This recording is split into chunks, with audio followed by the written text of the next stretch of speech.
Bienvenidos, bienvenidas a este espacio que genera la Escuela de Ciencias de la Educación, el programa de Capacitación y Desarrollo Profesional y la carrera de Administración Educativa. Esta charla, esta conferencia que vamos a tener el agrado de desarrollar va a versar sobre el tema de la planificación de la vida financiera. Para tal fin nos acompaña la especialista Laura Varela Fallas, máster en Administración de Negocios con énfasis en banca y finanzas, también licenciada en Administración de Negocios con énfasis en contabilidad, certificada también en el tema de formador de emprendedores, docente universitaria, consultora, especialista en el campo, a la cual le damos la bienvenida, doña Laura. Bienvenida a este espacio y ojalá que esas reflexiones y aportes que nos van a dar nos ayuden a entender el tema de la planificación financiera. Bueno, muchas gracias por invitarme a esta charla. Para mí es todo un honor poder compartir mis experiencias y mi conocimiento en el área de finanzas y poder apoyar todo el proceso educativo de nuestro país. Muchas gracias, doña Laura. Vamos a dar entonces inicio con las reflexiones alrededor del tema de la planificación financiera. Muchas gracias, doña Laura, por acompañarnos en esta conferencia. Quizás para empezar, una pregunta muy básica que debemos hacernos para entender esta temática: ¿qué es un presupuesto? ¿Cómo podría usted comentarnos de manera muy concreta, muy sucinta, qué entendemos por un presupuesto? La escuchamos. Bueno, un presupuesto es una herramienta donde se anotan todos los ingresos que recibimos, dónde gastamos y en qué lo gastamos en un periodo de tiempo definido. Este periodo puede ser mensual y anualmente. Además, es la herramienta más importante en la planificación financiera porque nos indica en qué hemos usado los recursos, tanto a nivel individual como familiar y empresarialmente. El presupuesto nos ayuda a planificar todo lo que tenemos que pagar cuando hemos adquirido deudas, en dónde podemos gastar y lo más importante es las oportunidades de ahorro que tenemos para lograr las metas que vamos a conseguir. Esto es un presupuesto que no se establece por única vez, sino que necesitamos irlo revisando y ajustando periódicamente. Muchas veces creemos que solamente las personas expertas en matemáticas, en finanzas o en contabilidad son los que hacen presupuestos. Realmente es una tarea que iniciamos y que luego se nos vuelve un hábito de costumbre. Qué bien, doña Laura, esto, ¿verdad? De pensar que el presupuesto y la planificación son una herramienta, y es una herramienta que nos permite a nosotros gestionar bien nuestros ingresos y nuestros gastos. Que la gente lo entienda de esa manera, como una herramienta básica para utilizarla a nivel cotidiano y que nos permite tener calidad de vida. Es una palabra que hay que insistir, ¿verdad? La calidad de vida asociada al uso del dinero. Pero siguiendo en esta lógica del presupuesto, ¿cuáles son las ventajas que tiene una persona, una familia, de contar con un presupuesto? ¿Qué podemos indicar o reflexionar desde ahí? Bueno, es muy importante que asociemos el presupuesto a dinero, ¿verdad? Entonces, él nos ayuda a planificar y administrar los recursos que tenemos. ¿Cómo se logra ello? Primero identificamos realmente todo lo que recibimos, porque podemos recibir ingresos por varios conceptos: salarios, ventas, regalías, y luego podemos ir identificando cómo vamos gastando. El gasto se puede dar por vivienda, consumo, educación, servicios públicos y recreación. Entonces los vamos identificando y podemos luego definir cuáles son prioritarios y cuáles son menos prioritarios. Adicionalmente tenemos que ver cuánto es la deuda que tenemos, cuánto de nuestros ingresos asume esa deuda para poderla ir pagando. También podemos definir un monto para ahorrar. Nosotros debemos de realizar la cultura del ahorro. El ahorro es muy importante. Debemos de comenzar con un porcentaje muy pequeño, no importa, o un monto muy pequeño que luego se puede ir incrementando. Adicionalmente es muy importante crear un fondo para emergencias o contingencias. Entonces, cuando ya tenemos claro todos los componentes del presupuesto, podemos irlos analizando, podemos ir priorizando y adicionalmente podemos irlos ajustando. Como lo señalaba usted, doña Laura, esas ventajas que tiene el presupuesto se pueden retomar en una frase, ¿verdad? Vivir personal y familiarmente y financieramente de manera tranquila. si logramos ahorrar, si logramos planificar, si logramos establecer metas. Qué importante esto, ¿verdad? Pero ahora, para seguir profundizando sobre el presupuesto y ya pues establecer como un ABC básico, ¿verdad? ¿Cómo podemos recomendar nosotros a esa persona o a ese núcleo familiar que se haga ese presupuesto? ¿Qué tenemos que hacer? ¿Cuáles serían esos pasos esenciales? Realmente todos conocemos que el dinero es limitado, ¿verdad? Siempre queremos más de lo que tenemos. Entonces, ¿qué es lo que tenemos que hacer? Bueno, el presupuesto lo podemos hacer tan amplio o tan detallado como queremos, pero realmente se compone de algunos elementos muy básicos que son los ingresos, los gastos, el pago de la deuda y los ahorros. Muchas veces no sabemos exactamente cuánto es lo que recibimos y en qué es lo que gastamos el dinero. Entonces, una práctica que recomiendo es empezar a anotar diariamente en un registro lo que se está recibiendo por dinero y lo que se está gastando, para luego ir analizando esa información. Entonces, el principal rubro del presupuesto son los ingresos. Detallar cuáles son los tipos de ingresos que tenemos. Habíamos hablado que uno era importante, era el salario, el otro son la parte de ventas cuando tenemos un negocio, o de servicios cuando tenemos ofrecemos servicios de transporte, regalías que recibimos. Entonces anotamos todo lo que es la parte de los ingresos. Luego empezamos a anotar los gastos. Los gastos los podríamos dividir en tres áreas importantes. Uno, que son los gastos fijos.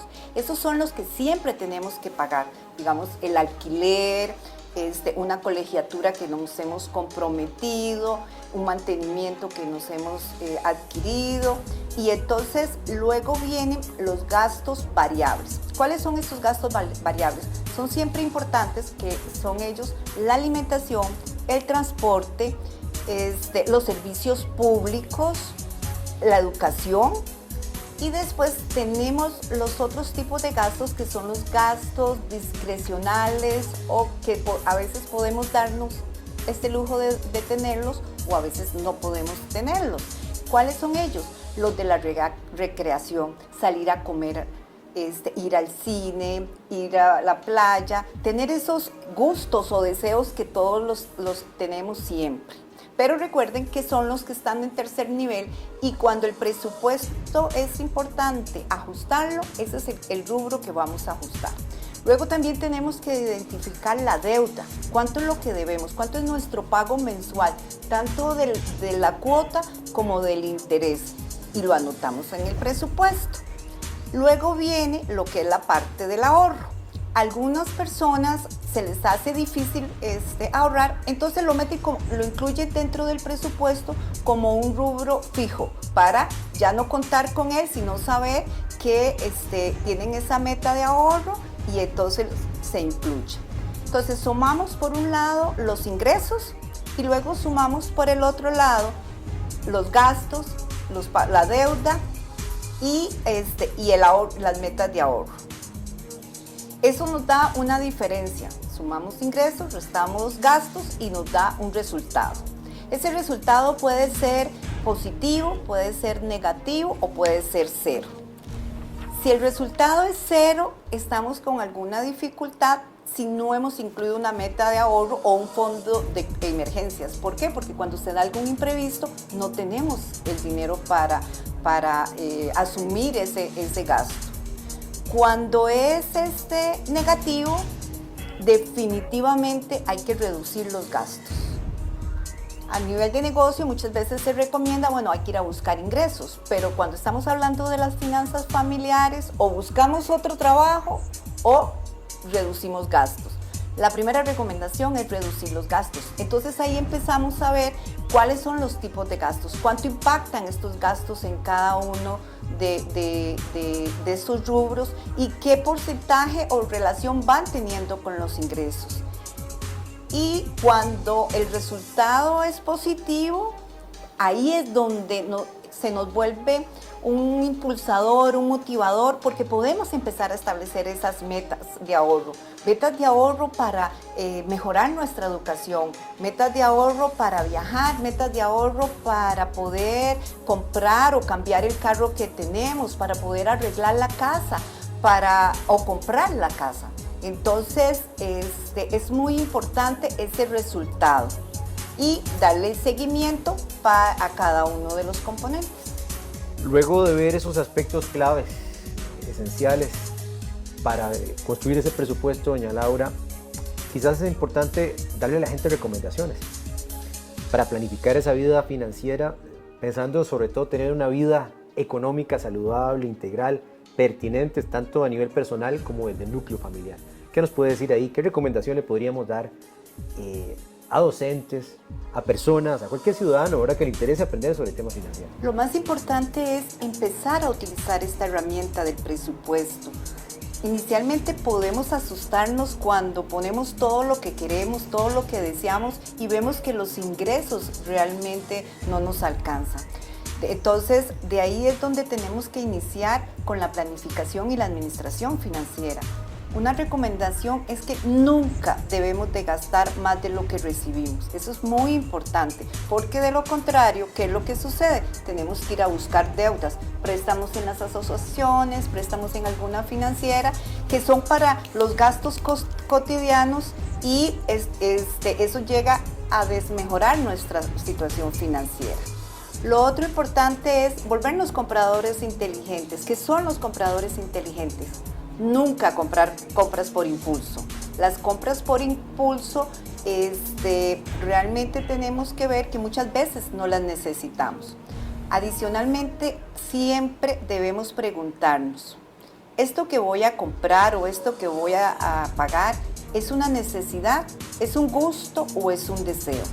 ¿Necesito comprarlo en este momento o puedo esperarme después? Entonces, siempre logramos comprar compras racionalmente y no emocionalmente. La tarjeta de crédito.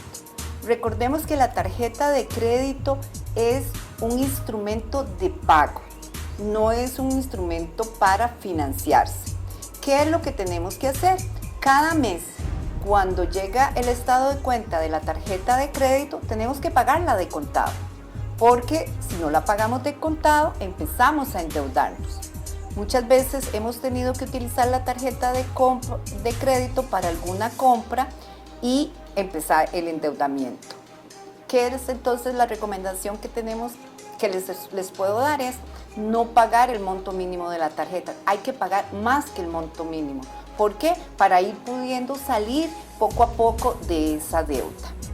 La otra recomendación importante es tener las metas de ahorro.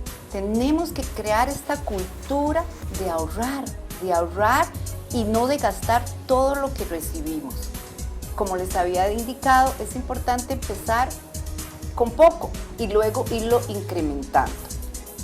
Adicionalmente, tenemos que crear ese fondo de emergencias o de contingencias que no se toca. Realmente lo vamos a utilizar cuando se dé esa emergencia, que puede ser una enfermedad, un accidente o alguna otra situación que se nos presente. También es muy importante investigar un poquito sobre el riesgo, cómo evitar el riesgo. Es el caso, para ellos son los seguros. Los seguros son importantes porque nos ayudan a cubrir eventualidades. Un ejemplo muy claro es el seguro que utilizamos de vehículo. Si se da un choque, un accidente, estamos tranquilos porque podemos cubrir los gastos del choque. Y adicional, es importante estarse preparando, estarse educando en todo lo que es la parte de las finanzas para poder hacer un mejor uso de nuestros recursos y tomar unas decisiones más acertadas que nos den tranquilidad, que nos den salud y bienestar. Es difícil, ¿verdad? La gente ve muchas veces complejo el tema de construir un presupuesto y ahorrar, pero usted nos da claves importantes. Bueno, uno es la conciencia. Lo segundo es priorizar. ¿Qué es prioritario? ¿Qué necesitamos y qué no, verdad? Pero sobre todo el tema del ahorro, ¿verdad? Es decir, que surja a partir de ese esfuerzo personal, familiar, lograr y conseguir metas, no a partir de la deuda o del crédito. ¿Cómo logramos interiorizar esto? ¿Verdad? Porque es parte del tema de las finanzas saludables, que realmente las personas dominen su realidad económica, no que la sociedad como tal y las demandas en consumo nos determinen. Eso es importante que estas recomendaciones ojalá las apliquemos. Y es más importante, y ahí va mi última pregunta, doña Laura, con respecto a los jóvenes, a los chicos, a las chicas, sobre todo pensando en procesos educativos.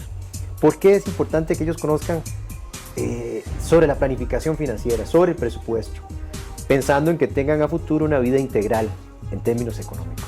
¿Qué nos puede decir para los jóvenes en ese sentido? Es recomendable que la administración financiera inicie desde el hogar, desde edad muy joven. ¿Por qué? Porque podemos ir aprendiendo de las experiencias favorables y no tan favorables que hemos tenido. Los jóvenes analizan realmente qué es lo que pasa en su hogar y de acuerdo a ello van aprendiendo esos comportamientos. Adicionalmente, ya ellos empiezan a manejar montos de dinero pequeños, digamos lo que se les da por día o por semana. Entonces, estos montos ya es importante que los administren bien. Es motivador cuando ellos pueden separar un poco de sus ingresos y luego comprarse lo que realmente ellos quieren, un juego de video, una camisa, una gorra. Entonces eso les da mucho estímulo y alegría y continúan en ese proceso de seguir administrando bien lo que es sus recursos. Cuando no lo hacen, gastan todo, eso hace que ellos se decepcionen, pero también se vuelve un motivo de querer aprenderlo. Entonces, no importa el monto que maneje cada una de las personas, siempre debemos de utilizar esta herramienta de organizar los ingresos y en lo que lo gastamos. Por eso, no temamos, enseñémosles y contémosles nuestras experiencias, porque el manejo del dinero no siempre lo hacemos bien.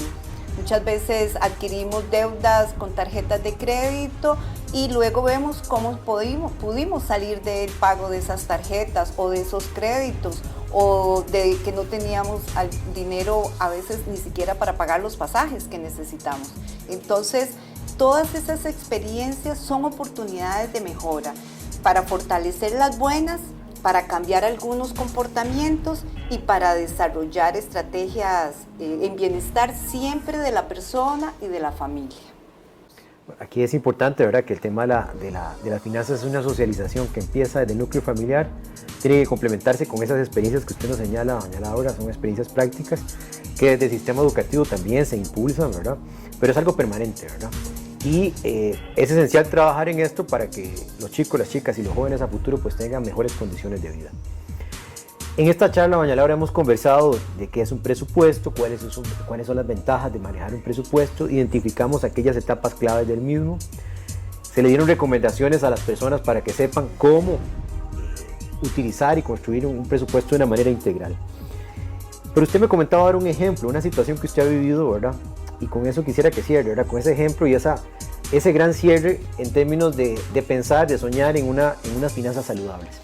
La escuchamos. Bueno, Olman, si usted me permite, le quisiera contarle una historia real que se ha dado en mi barrio. Conozco a don Jorge. Don Jorge es un señor que cuida carros en la Feria del Agricultor. Entre semana, él trabaja en el área de construcción y me comentaba que él todos los sábados, cuando le pagaban, dedicaba parte de su salario a los gastos de su hogar y el resto, como él lo dice, se iba de fiesta. Ya a nivel del domingo y el lunes él no contaba con dinero. En algunas oportunidades se le presentó que se enfermó un hijo o su esposa y no tenía el dinero para pagar el taxi para poderlo llevar al hospital. Esto se le volvió a él una angustia, porque nadie le daba dinero y no sabía qué hacer. A raíz de una conciencia que él hizo de organizar sus ingresos y sus gastos, decidió guardar o ahorrar dinero para tenerlo de emergencias. Entonces ya ahora él sabe que cuando se le enferma un hijo o algún familiar, él tiene el dinero para pagar ese transporte, para poderlo llevar al hospital y ser atendido. Y me comentaba que eso le ha dado mucha bienestar y sobre todo mucha paz. Por eso lo que es importante a nivel del presupuesto o de la planificación financiera es tener una actitud constante y de perseverancia, buscando todos los elementos que están involucrados y ir avanzando. No le tengamos miedo. Puede ser que en una primera instancia no tengamos los resultados que obtenemos, pero lo vamos logrando y vamos creando ese bienestar a nivel familiar, a nivel personal y también a nivel laboral. Nos da una estabilidad. Entonces, la actitud hacia la organización de las finanzas o del dinero es muy importante. Luego de este rápido recorrido con el tema de la planificación financiera, algunas características y algunas recomendaciones tanto para personas, familias, ¿verdad? Incluso para los jóvenes, le agradecemos a doña Laura esa contribución con estas ideas que yo creo que es importante que se lleven todas y todos, apostando verdaderamente a tener unas finanzas saludables en nuestra vida. De parte de la Escuela de Educación, de la carrera de Administración Educativa y el Programa de Capacitación y Desarrollo Profesional, agradecemos la participación de doña Laura en este conversatorio. Muchas gracias.